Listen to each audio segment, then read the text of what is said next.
aquilo que nós planejávamos, Deus fez uma obra muito maior. É extraordinário, sabe? Porque não dependeu de mim fazer isso. Falei bastante que eu não ia ver, mas tô vendo, graças a Deus. Deus quer que eu veja, né? Tô vendo.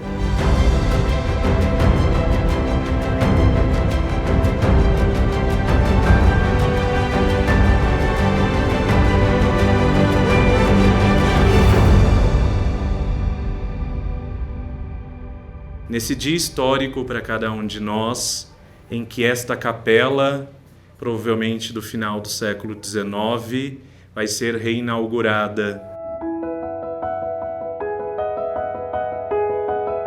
Quando eu tive a grata surpresa de ser nomeado pároco da paróquia de São Luís Gonzaga e tive a oportunidade de mergulhar um pouco mais na história desta capela, desta comunidade de Nossa Senhora dos Remédios, eu fui confrontado com duas realidades.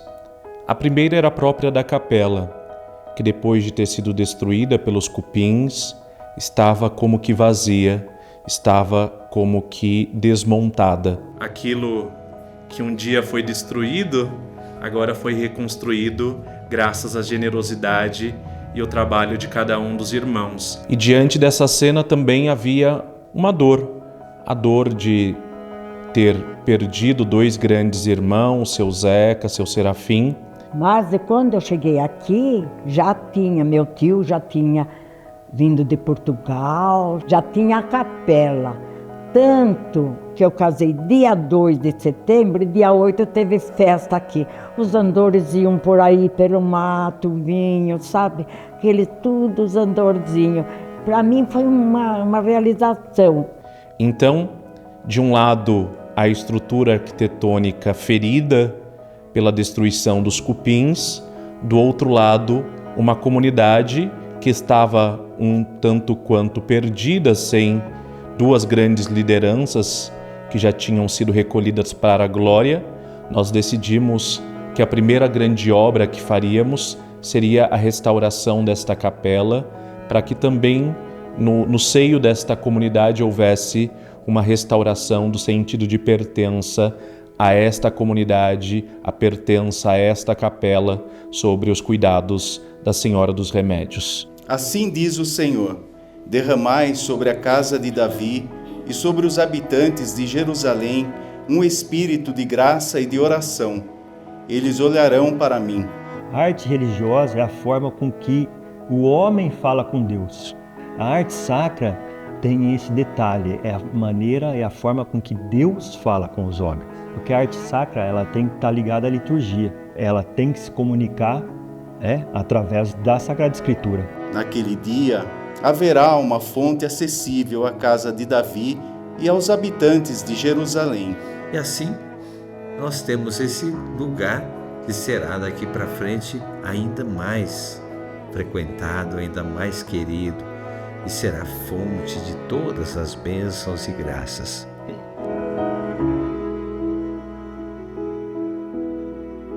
Na história da comunidade, desde que eu cheguei aqui na paróquia de São Luís Gonzaga, dois nomes ressaltam: o do seu Serafim e também do seu Zeca, que eram homens de Deus, que tinham por missão cuidar desta casa de oração, que desde muito jovens, dois grandes amigos, puderam organizar as festas, as celebrações, também estavam à frente das catequeses, e que o povo deste bairro, o povo da nossa paróquia, tem uma grande gratidão e também sempre falaram com grande alegria de cada um deles.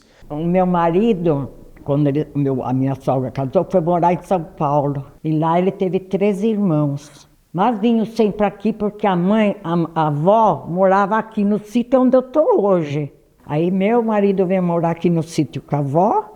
Aí ele foi trabalhar lá perto onde eu morava, na casa da minha avó. Aí nós sim, amamos, né? Que até hoje a gente tem muito respeito dele, porque foi um homem muito... Cresceu sem pai, mas foi um homem muito honesto. Meu marido tinha muita dó dos outros, morreu com dó dos outros. Ele largava o dele para fazer para os outros. Não sei lá que dom, é Deus, né? Tudo é com Deus.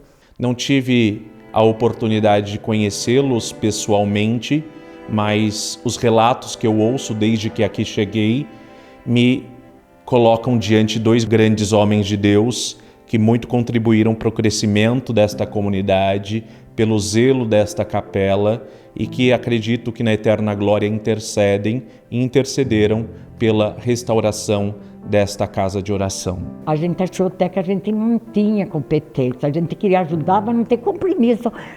Não era compromisso, era responsabilidade. A gente se achava, todo mundo acho que é assim, se acha fraco, né? Se alguém me quer seguir, renuncie a si mesmo. Tome sua cruz cada dia e siga-me.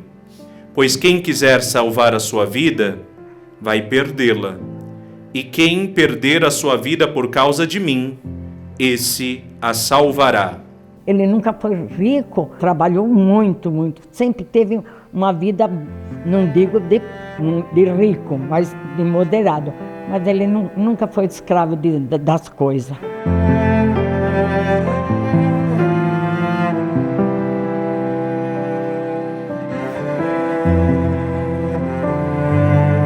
Quando fui tomar café com a Dona Maria e ela foi me contar um pouco mais da história desta capela, da história da nossa imagem, ela me mostrou uma lembrança que ela recebeu de alguns dos seus parentes que trouxeram lá da bela cidade de Lamego, em Portugal. E ela, mostrando aquela lembrança, me falou que a nossa imagem teve como inspiração a imagem que está lá no Santuário de Nossa Senhora dos Remédios, em Lamego.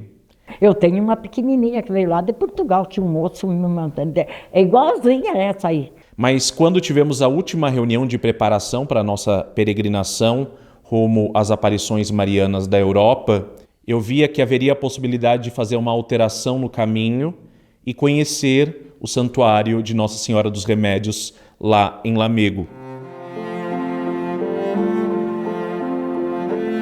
E neste santuário, a imagem que é venerada pelos devotos de Nossa Senhora dos Remédios é uma imagem inspirada numa imagem antiquíssima da história da era cristã de Nossa Senhora, a Virgem lactente, a Virgem que amamenta. E nesta imagem de Nossa Senhora dos Remédios, Nosso Senhor está sendo amamentado pela Virgem Maria. E por que Nosso Senhor está sendo amamentado? Por primeiro, uma razão teológica, a razão pela qual se combate uma grande heresia dos tempos antigos que negava a encarnação de Nosso Senhor. Que Nosso Senhor, sendo verdadeiramente Deus, não poderia ser verdadeiramente homem. E por isso, quando a imagem da Virgem que amamenta é exposta, é se proclamado uma verdade teológica de que Nosso Senhor, sim, é verdadeiramente homem e por ser homem foi amamentado, nutrido pela Virgem Maria. Ao mesmo tempo combate uma heresia dos nossos dias, que é uma heresia que nega a maternidade divina, nega que Nossa Senhora é a mãe de Deus. E quando nós vemos Nosso Senhor entregue no colo de Maria Santíssima, sendo amamentado por ela, nós vemos que ela não só gerou o Salvador, mas ela sim é a mãe do Senhor.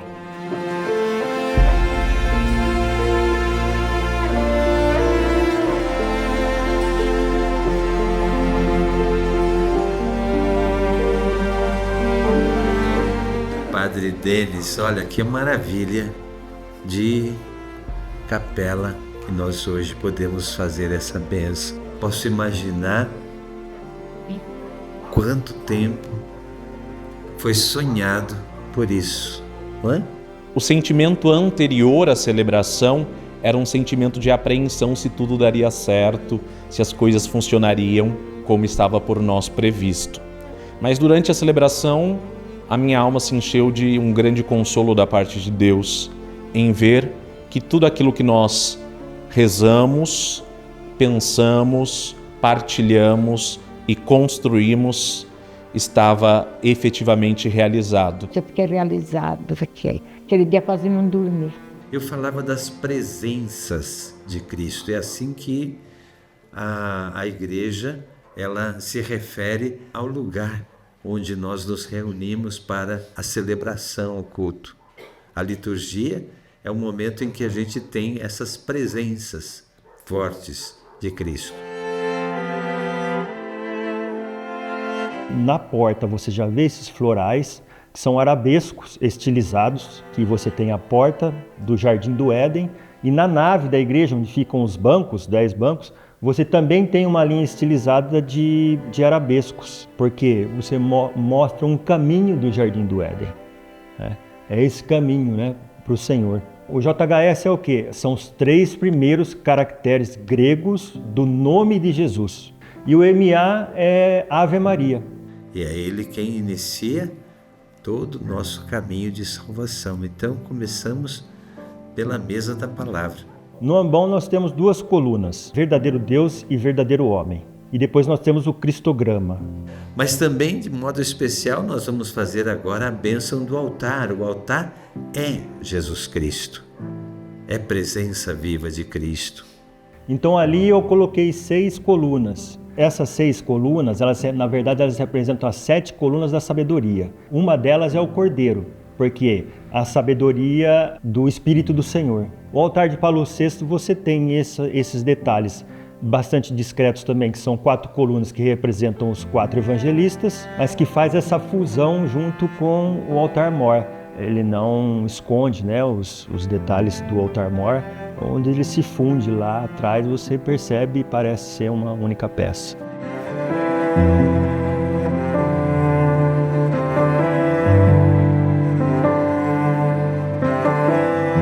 Eu acho que não existe nada de erro, uma perfeição completa. Foi muito bem feito e mais bem feito que planejado. Porque tudo que é bem planejado sai bem feito, né?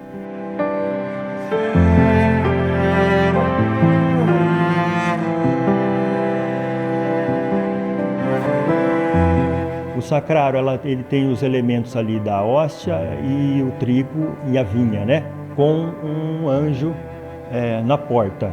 Depois, a parte central é chamada de camarim, é onde está o sacrário, que é a parte principal, por isso que nós colocamos o Cristo crucificado ali. Se for ver ali a cobertura dos nichos, ele tem uma textura dourada ali, que não é aquele dourado polido, ele é texturizado justamente para isso, para simbolizar essa visão embaçada. Porque ali, como é o coroamento do altar, a gente não vê a glória. Então aqui nós temos o antepêndio, o frontão, que seria ali o alicerce. Depois nós temos o corpo, que seria ali os nichos das imagens, com 4 colunas apoiando o coroamento do altar, a flor de lis e o serafim. E o artista não conhecia muito os nomes próprios da história ao elaborar esta capela. E ele pensou na constituição dos elementos artísticos olhando para o livro do Apocalipse. E no topo do nosso altar-mor, ele quis colocar um serafim. Ai, meu marido ia ficar muito realizado. Ele está feliz porque meu marido era bom, ele deve ter luz, também já faz muito tempo que ele faleceu. Mas ele cumpriu bem a sua obrigação. Então nisso eu pude contemplar também a providência de Deus, que quer nos levar a entender que a nossa cura pelo remédio que é Cristo não tem outro objetivo do que nos levar a Jerusalém Celeste, ao céu, à contemplação da face de Deus, para que com os serafins nós cantemos que nosso Deus é santo.